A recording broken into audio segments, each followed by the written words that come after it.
Isuiki menggelar workshop bebas cedera. Jadi buat para pelatih khususnya pelatih di Sumatera lah, atau kita bilang di Isuiki dulu, harus hadir untuk bisa tahu apa-apa saja penanganan pertama waktu cedera bersama bebas cedera. Oke, itu saja. Let's get it. Assalamualaikum warahmatullahi wabarakatuh. Selamat siang, Betes. Terima kasih untuk waktunya yang bisa menyempatkan hadir kembali untuk menghadirkan workshop kita tentang penanganan selama atlet kita mengalami cedera dan Kevin di bola basket. Assalamualaikum warahmatullahi wabarakatuh. Selamat siang. Perkenalkan, saya Bangga Binoviar dari bebas cedera. Pada pemain basket itu lower extremity. Lower extremity itu berarti lutut, ankle, dan juga hip. Untuk meningkatkan kondisi fisik sebelum manajemen. Manajemen itu merupakan dalam ini dia ada sakit, ada robekan meniskus di bagian raba. Itu kalau mau mencurigai atletnya yang mengalami robekan meniskus. Tetapi kalau dia ada lompat sakit ataupun berlari sakit, itu kita wajib curiga, nanti dia udah dari 3 ke atas, dan itu wajib merah-merah.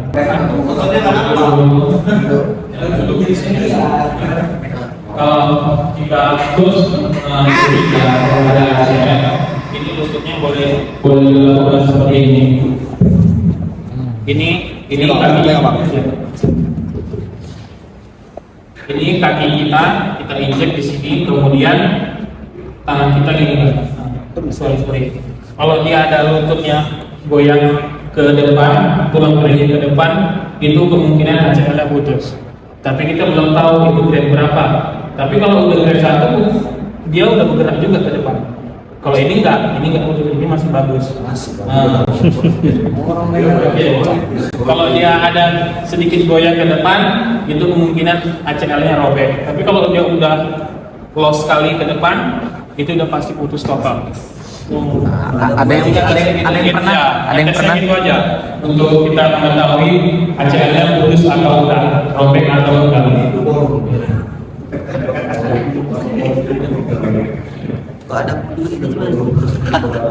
Oke, nah ini ada individu yang muda atau atlet entusias yang aktif serta dapat memiliki dampak fisik dan psikologi yang panjang yang pastinya negatif.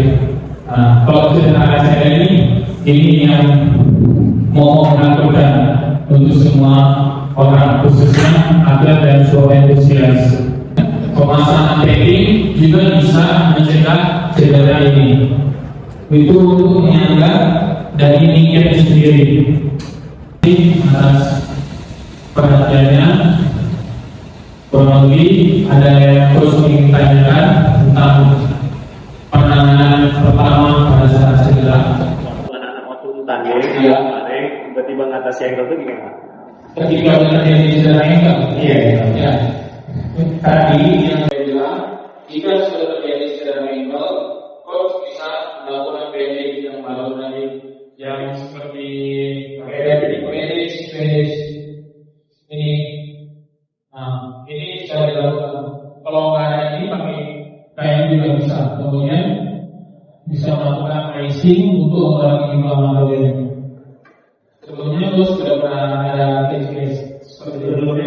saya pernah atasi, saya tarik tali salurnya BFK yang dilepas, terus saya sampai di rumah saya suruh ice bag.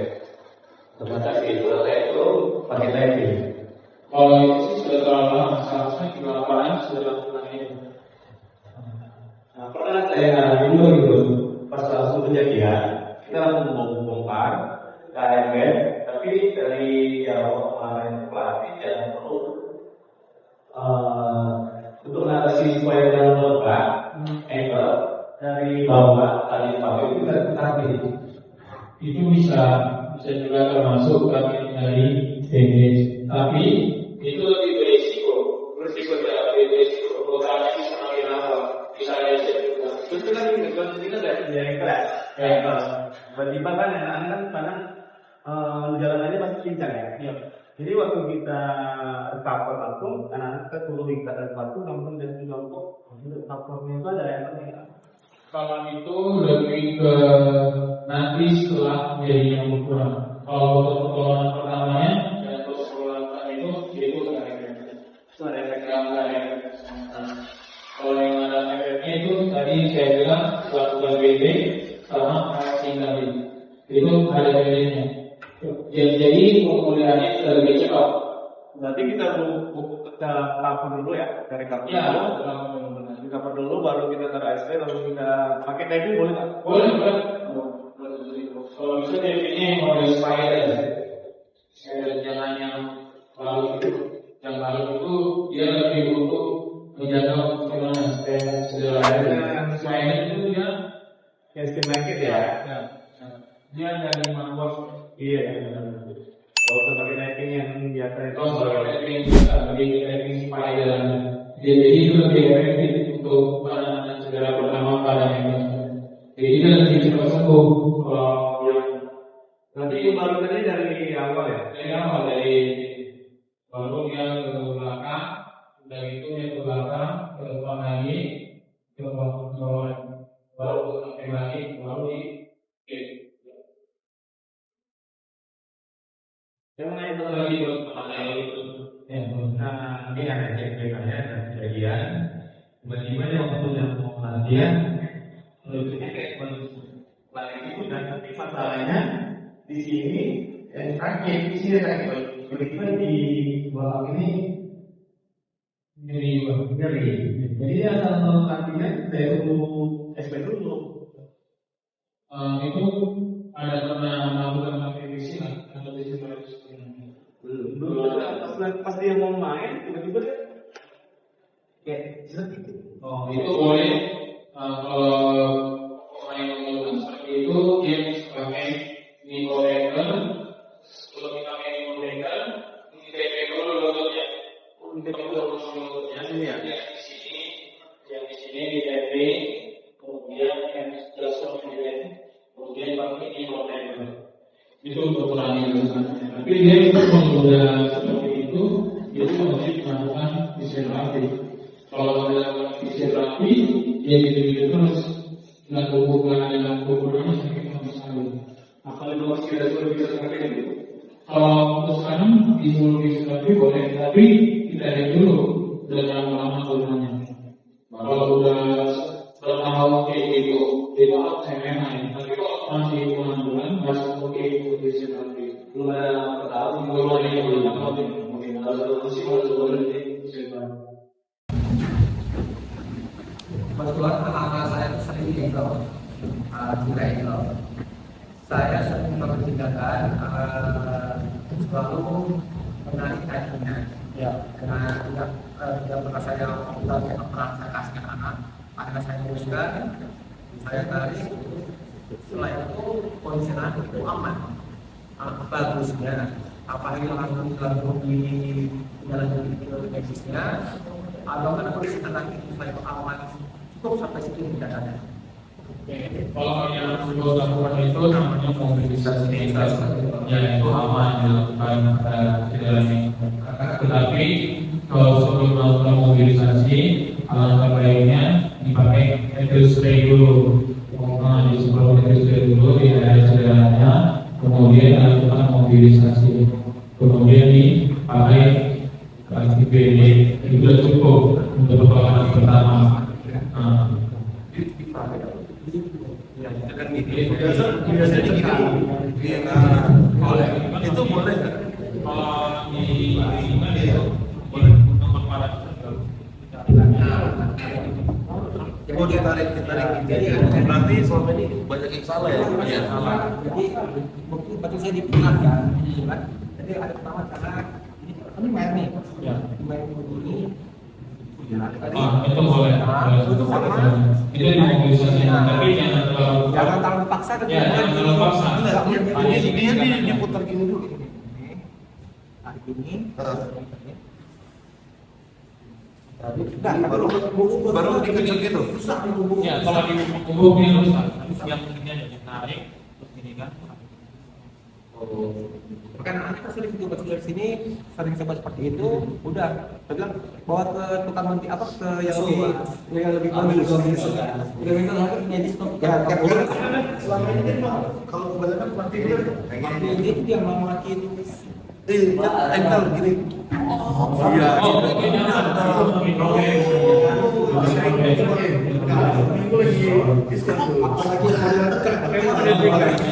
Anjir waktu itu. Hanya dikasih tarik, Udah selesai. Iya, kalau ada yang sebelum itu ya. itu untuk mengurangi nyerinya ini pada saat kita tarik itu. Kalau langsung tarik itu kan sakit kali. Kalau nggak kita langsung pakai nomor itu bisa nggak? Kalau misalkan orang yang tahan menahan rasa sakitnya, itu oke, nggak masalah. Tapi kalau dia tahan, dia masih akan segitu. Ya. Tergantung orangnya lagi, dia fisiknya kuat atau enggak. Udah, jangan lebih dari 2 kali. Yang di dinding, kemudian begini. Penanganan sebenarnya digusuk itu boleh atau tidak? Kalau kita digusuk triangle nih, bawa tukang gusuk, itu sebenarnya boleh atau tidak nih? Kalau dari kacamata medis itu nggak boleh. Itu sih boleh. Ya, nanti makin memperparah saudara, soalnya kan tidak ini yang memperparah. Tapi sembuh bang. Tapi kalau di tukang gusuk kan di gini di bawah kan dia makin robek dari robek. Mungkin sembuh, mungkin itu bisa jadi metabolisme cepat. Kalau dia metabolisme lama, makin lama. Berapa bang kalau di Jakarta? Pas 10.000-an. Nah kita kasih gue nggak mau ikut lagi. Iya. Bang, itu terakhir. Ini Itu yang tadi. Saya pernah cedera ankle tuh 2018 kalau nggak salah, sukap ya. Jadi ligamen ini ligamen yang di bawah ini bang, di sini. Jadi darah di kakinya orang, darah gitu. Nah, penanganannya kemarin memang salah saya juga ada kusuk lah, cuman nggak langsung dikusuk, dia beberapa hari aja. Di situ, setelah dari situ nggak pernah dia main lagi. Cuman memang sembuhnya, ya sembuh gitu, tapi meninggalkan bengkak. Bengkaknya masih ada. Masih ada. Sampai Trust isu aja. Makanya selalu saya pakai ya engkel penunjang untuk penghormatan. Itu harus dikusuk lagi ke atau di fisio? Kalau itu hanya istirahat untuk udah ikut tahun kan. Ya itu berarti ligamen yang di dekat mata kaki dalam ini. Karena baru itu pakai buat itu. Nah iya ini dalam dalamnya ini sakitnya Belum. sakit. Dia masih di sini ya bang? Ini ya. Ini dia. Nah, lumayan. Ini urutannya tiap pagi. Ya, kalau udah main ekstra. Oh, udah main capek ali, udah pasti nyeri. Main apa? Basket lah. Kalau itu hanya di fisio. Kalau fisio kami yang itu ada jadi kalau bos datang itu hanya pervisitannya kayak pasien lain kan pervisit 280. Kalau datang kedua itu kan jadi 500. Kalau untuk semua bos yang ada di sini itu pervisitannya datang istri sama keduanya dan 500. Enak. Ini kan mau tanya gitu, aku Masih diperbaiki dong. itu gitu. Kalau kebebasan terakhir. Kaki kan otak kan. Nggak, coba ingat-ingat lagi terakhir kali sama bini abang gaya apa? Ini di sini namanya. Tapi kalau misalnya 3 kali. Itu, nanti mulu kan bisa. kan dia bilang Nah, banyak ke kram ini. Kadang kita tuh nggak ada kegiatan atau apa nih, ini bisa tiba-tiba sakit gitu nih, masa kram. Mungkin sama kayak naik betis juga gitu kan. Nah itu penanganan memang naik betis ketika saat olahraga sama pas tidur itu kan rasanya beda bang. Pas kita tidur itu kan naik betisnya tuh sakitnya kan Ya. berbekas gitu kan. Tapi kalau pas olahraga tuh bisa langsung hilang. Penanganan simpelnya ketika kita kram di naik betis atau yang kram di bagian sayap berarti ini itu apa bang ya? Oke, kalau penanganan di saya dulu ya, boleh saya bikin melihat sana dulu. Nah, ini untuk saya itu stretchingnya cuma gini aja cukup.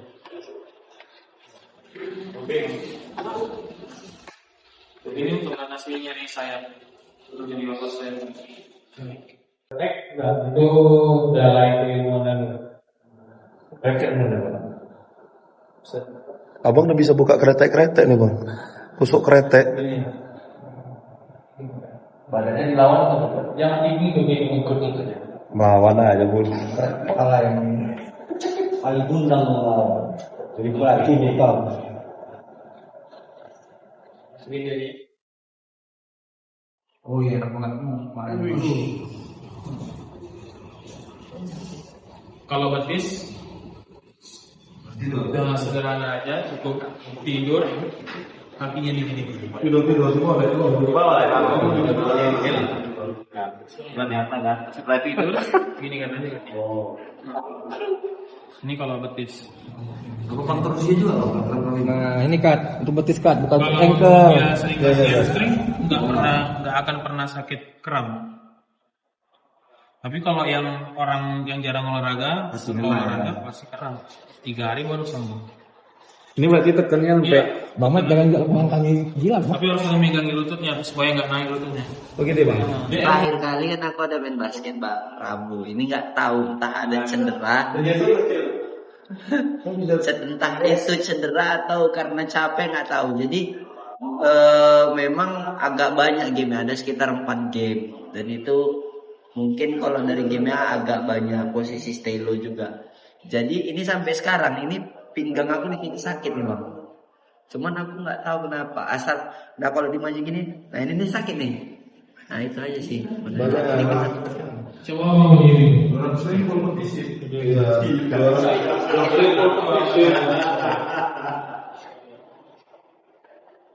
Ini Banyakan ini bang. ini nyabu ini kayaknya. Oh, ini karena abang ini di belakang ya. Dia ke belakang gini. Jadi itu untuk memegangnya itu aku pakai simple. Simple masuk Oke depan. yang ini yang mana? Gitu ya, yang benar. Ada nyeri nggak di sininya? Ya kan nyeri kan ya. Kalau ini ke PC. Itu kita lagi bang. Memang dulu. Soalnya memang aku sih kalau asal duduk, jadi sering begini kan juga. Kalau yang normalnya dia masalahnya itu nggak oke, yang harus lurus atau jadi kalau masalahnya normal itu paling sakit itu. Iya. Jadi itu kalau latihannya itu bisa lakukan sambil tiduran. Ini cedera atau? Ini nggak cedera. Jadi kalau Kekarapan sih. Karakternya. Umur kayak bang, karena pinggang kan. Bukan mainan kan? Sakit, seriusan. Kanan aja tapi. Udah sih itu aja bang, thank you. Apa benar bang kalau misalnya kita itu dari yang dulu so aktif itu olahraga terus kita nggak aktif olahraga lagi, itu yang namanya ototnya lipat lah atau apa ya? Jadi pas tukang pijatnya itu ngapain bagian paha kanan saya bagian itu kayak apa ya? Kayak polisi tidur gitu, tetap gitu. Itu apa memang benar otot kita tuh karena nggak pernah diasah itu jadi kaku jadi kelipat-lipat gitu ya? Nah, itu yang bilang itu benar. Kalau kita lama olahraga, terus olahraga, pasti ototnya dan seperti yang merasakan. Jadi otot yang tadi yang bilang tricep itu namanya muscle knot-nya. Itu yang mengembangkan olahraganya dan maksimal seperti dulu lagi. Jadi itu muscle knot itu harus dibuang, ya dilepasin supaya nggak mengalami atau olahraga. Jadi kada sakit lagi badannya kalau olahraga. Itu problemnya itu di yang tadi itu yang bilang kayak tadi itu problemnya di situ. Jadi harus dilurusin itu. Atau bagaimana? Apa stretching yang karena stretchingnya? Kalau untuk menghilangin itu tadi itu bisa dirilis, bisa diusupnya itu bisa. Tapi kalau untuk stretching itu dia lebih manjangin rambut ototnya aja, supaya nggak gampang robek. Itu stretching. Tapi tidak bisa melepas yang Oh, yang tadi kan ternyata bisa dengan cara dirilis ataupun dipijat itu bisa dilepasin. Ataupun kalau mau lebih cepatnya di grinding, tusuk jarum itu lebih cepat. Berarti penyebab kayak pelatih kan karena latihan yang udah jarang, nggak pakai stretching, jadi yang kita melatih gerakannya itu masih se-eksplosif seperti dulu, tapi kita tanpa ada latihan itu yang bikin kita tuh jadi nyontohin dikit tuh rasa Iya, itu ya contohnya tadi itu yang menjadi akar permasalahannya. Jadi itu harus dibuang, dilurusin. Itu otot-otot yang mengumpal-ngumpal ya. Selalu otot yang kayak gitu kan kalau kayak benang-benang. Nah, jadi kayak mengingat gitu, itu harus dilurus. Dengan cara dipijat boleh. Tapi lebih bagus sih ditusuk jarum. Itu lebih bagus. Kalau pijat terlalu berat, bisa. Terima kasih juga telah mempercayai Bebas Cedera untuk mengisi workshop ini. Terima kasih juga untuk para coach. Semoga para coach lebih memahami lagi proses penanganan cedera untuk atletnya yang baru mengalami cedera, agar lebih membina atletnya lebih tepat lagi sehingga bisa membawa atletnya ke prestasi yang lebih tinggi lagi.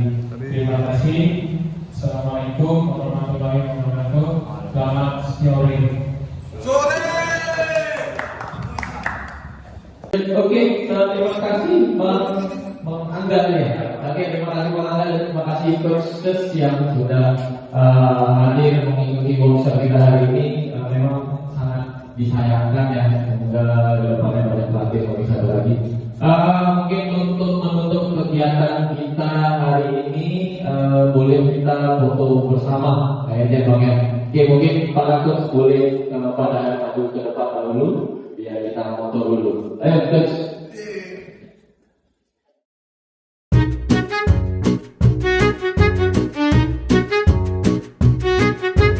Terima kasih semuanya dari kegiatan workshop kita sudah selesai. Thank you, Bebas Cedera. Mampir kepada kita Bapak ya. Assalamualaikum warahmatullahi wabarakatuh. Selamat siang. Kameramen.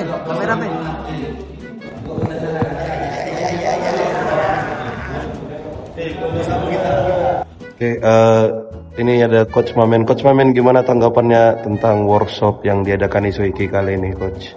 Bagus, meningkatkan pemahaman untuk semua para pelatih tentang cedera dan penanganannya. Oke, harapannya kedepannya untuk atlet-atlet gimana dan coach-coach yang supaya bisa menangani cedera gimana nih, Coach? Untuk para pelatih jangan bosan untuk belajar agar bisa jauh lebih baik lagi menangani anak-anak, karena main basket itu nggak jauh-jauh dari cedera, mobilitas yang tinggi. Dan untuk para atlet juga jadikan pelajaran juga ketika penanganan cedera yang di rumah. Oke, gitu tanggapannya. Terima kasih ya, Coach. Oke, selamat siang, Coach. Ini kita ada Coach Julfikar dari Harapan Mandiri. Coach, gimana tanggapannya tentang workshop yang diadakan Isoiki kali ini, Coach? Bagus banget. Semoga sering-sering ngadain untuk pelatih di Medan, di Sumut, tapi sayangnya masih banyak kesadaran pelatih muda kita untuk mengikuti pelatihan seperti ini.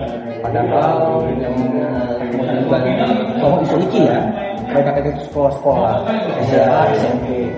Mereka rawan cedera, mereka masih masa depan masih panjang, ketika ada penanganan, itu akan menjadi hal yang saya dibilang tidak bagus buat kedepan atlet sendiri.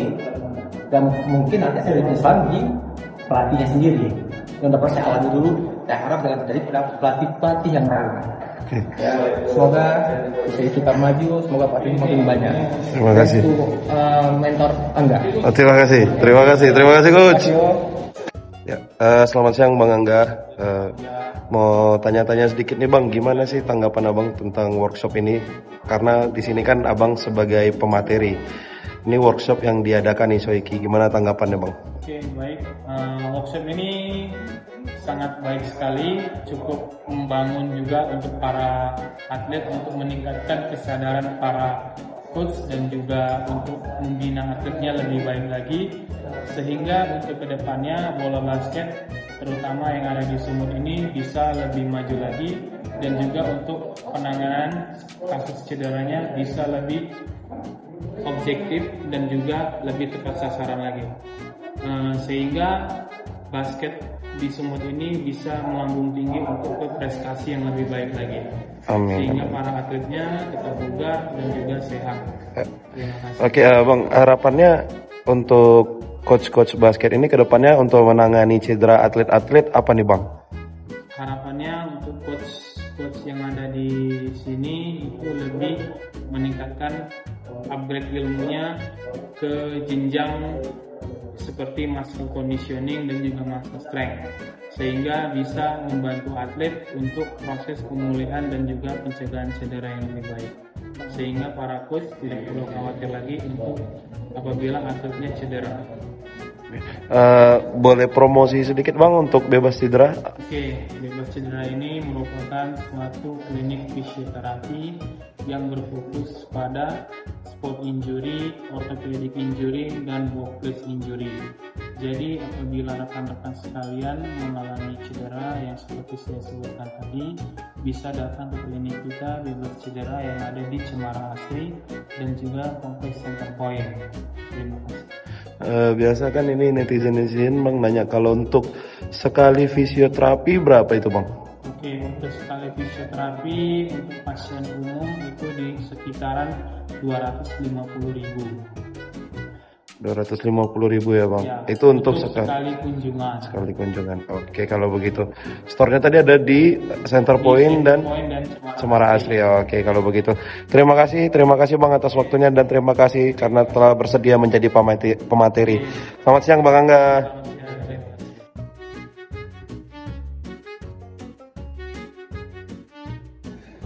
Coach Gilang, gimana tanggapan Anda tentang Dohar?